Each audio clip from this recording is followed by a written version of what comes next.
Hi talkSPORT, it's John Obi Mikel. Very, very technical growing up. Defensively, very, very good. Scoring goals is not one of my best attributes. Getting the team, making the team to play in a good shape, make sure we have a good understanding with each other is probably one of my key strengths. And that's probably what I was good at. Oh, easy, super frank. I mean, the guy was a machine, fantastic professional, a guy who looked after himself really well, scored a lot of goals, and put the team in front of him, and always made sure we perform well and win games. Oh, I get asked these questions a lot, but I think everybody expects me to say Jose Mourinho, but I probably will go with Carlo Ancelotti, because Carlo was a manager who gave us all the freedom to kind of express ourselves and play with freedom and relax in the game. He wasn't really a kind of a stressful manager, if I say. He was always free with the players. He always put his arm around the players. His management was really, really fantastic. So, we all felt comfortable, we all felt relaxed, and we performed really well. That's another easy question. I'll probably go definitely the Champions League final. When we won the Champions League, I thought, first of all, I think the team performed really well. But definitely one of my best games for Chelsea.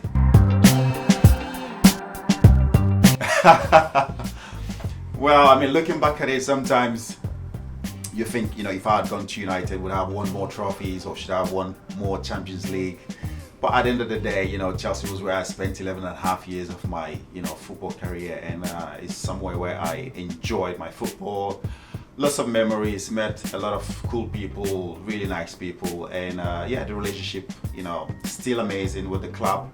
No, I don't regret at all. Finally signing for Chelsea and playing for Chelsea. Same, I always say it's one of my biggest trophies as well. Same as the Champions League. I always rate both together. I know people say why, but I mean the AFCON is so special because it was a long time since Nigeria won it, and to be able to win it again with the national team. It's always difficult to win a trophy with a national team. You can see the likes of my teammate DJ Drogba, fantastic player, a legend of the game, but he never got to win the African Cup of Nations. I can mention again George Weah, who's someone who won the Ballon d'Or, fantastic player, never got to win the AFCON trophy. So for me, I always rank it together alongside the Champions League. So for me, special trophy. Yeah, that's a tough one. Like you said, I played with DJ Drogba, Jejo Kocha, and Kanu as well was someone that I played with. Just about when I came into the national team, they were about leaving the national team or retiring from football. So I got to play a few games with them or a few months with them, and I got to know them as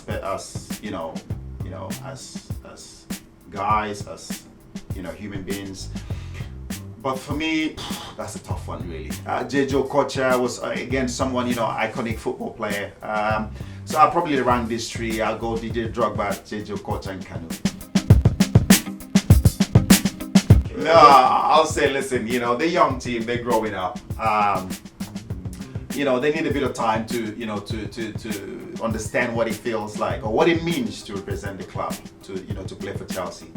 I remember back in the day, playing for Chelsea was, we have to always win trophy. For us, winning was important. There was no room for losing. We didn't know when we lose a game, it's like, the world has ended. That's how we felt in the dressing room or in the training ground the next day. So this is some things that I would like to see the club start, the players start to feel like this is why we play for Chelsea. Looking at the club, at the team right now, will I get into the team? Of course I will. Easy. That's an easy question. But I think they will once they start to gel together as a team, they start to play better and they start to win games.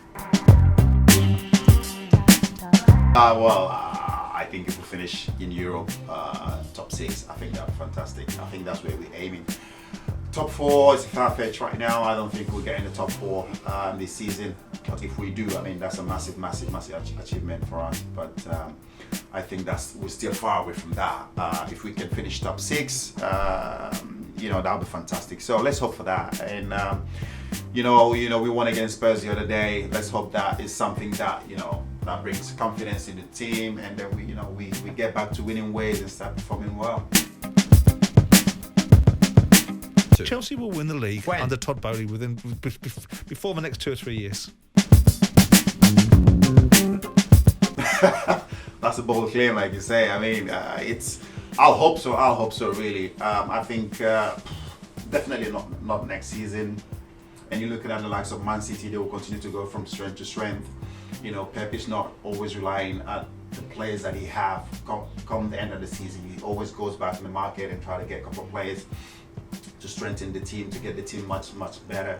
So you're looking at the likes of Liverpool, you can see that they're coming back to where they should be. Arsenal, Newcastle have money to spend.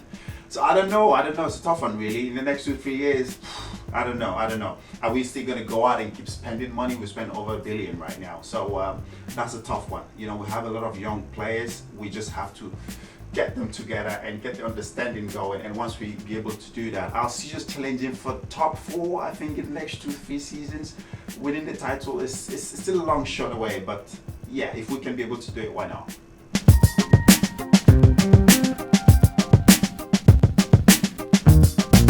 We've started and it's going well. We're on YouTube, Apple Podcasts, Spotify. So make sure you tune in and watch the Obi One podcast. I bet you're never going to be disappointed with the list of guests that we have. JT, Frank Lampard, DJ Drogba is going to be on, Carlo Ancelotti, Jose Mourinho. So we've got the list. So make sure you tune in. It's going to be pretty special. On AM, on DAB, via the talkSPORT app and on your smart speaker. talkSPORT.